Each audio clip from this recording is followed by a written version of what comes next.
brand new guitar. Have you ever received a brand new guitar? This is a video about how to set up a brand new guitar. This is brand new, so I'm assuming there's not going to be a lot wrong with it. The things that you will need: a tuner, action height gauge. This is also a fret rocker, so I'm going to check the fret rocker, or I'm going to check the fret heights with it as well. Going to need new strings and a screwdriver, and last but not least, a fret neck level.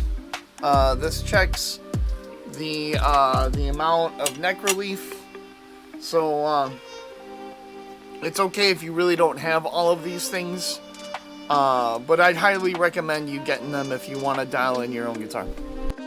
Or bass. Can't forget about the bass. So, first things first, we want to make sure that this neck has the most accurate string tension before we dial in anything else. So once the string tension has been set, when the strings are up to pitch, that is when we mess with the action heights in the neck relief, or vice versa. You know, that's when we start doing more detailed stuff. But my line 6 helix here is going to tell me if this thing's in tune or not. And it's going to let me know what I need to do to make it in tune. Oh, it's flat.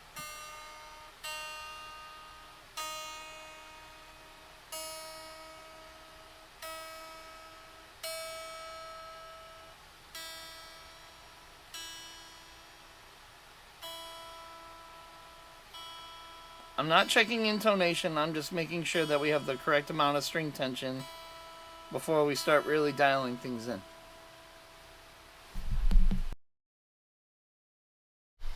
We are all set for string tension. Now, let's check the neck relief here.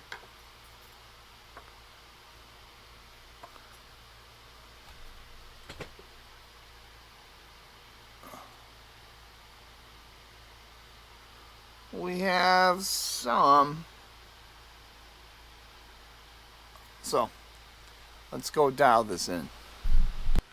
Setting the neck relief basically means dialing in, or not basically, setting in neck relief requires dialing in the truss rod to set the angle / pitch of the neck / headstock.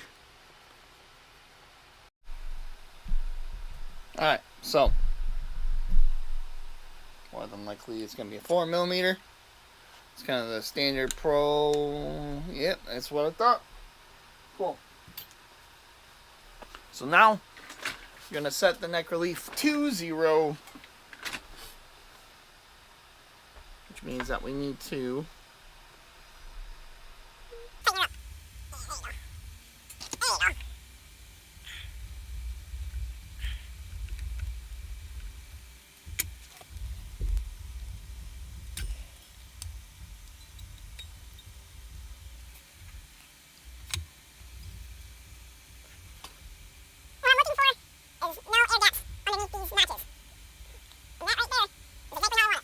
Okay, so here's where we're at.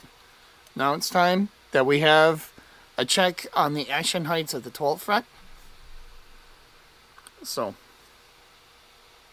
okay, let's see. We're at 1.75 and 2 mils. That's a little high on the treble side. And it's 2mm on the bass side. So what we need to do is I'd like to drop this action down. Before I drop the action down, I need to make sure and verify that these frets are indeed level. Everything on a guitar requires that the frets be level and dead on before I drop the action heights down. So let's do a quick check on that.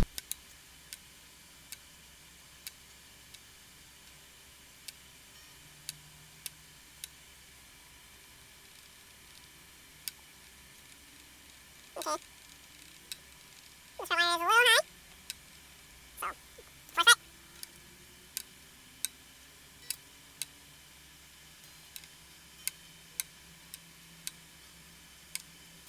So deeper investigation shows that I have more than just 2 or 3 high frets or unlevel frets. So what I'm about to do is I'm going to basically remove the strings of this guitar, and then I'm going to start the fretwork on this. So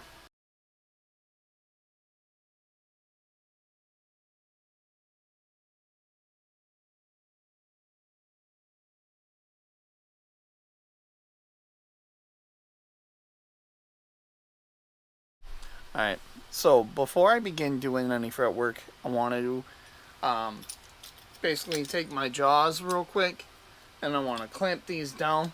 I don't know if they are high because they're not seated in the fretboard properly, so I'm just going to give that a quick little check, because these look beautiful. These look nice and polished. The fret ends look spectacular too. I just want to make sure that they're seated properly, which I see there's some air, there's like an air gap here. There's some air gaps to where it's not seated 100% correctly in the fretboard, so I just want to verify that before I do any more fretwork. This is a brand new guitar. It's not a high-end guitar by any means, so I'm not too shocked that the fretwork is off a little bit. Beautiful guitar still. So let's double check that.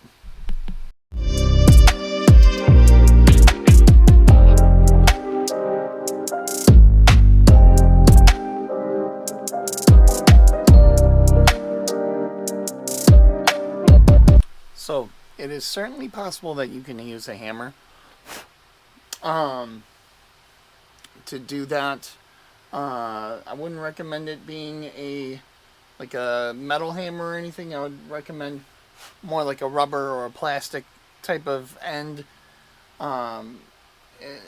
It's basically just a double check of making sure these frets are seated properly. So let's do this one more time. For this go around, I'm going to make sure I'm going to simulate the string tension here to where I can get the neck level just by bending the pitch of the headstock here. So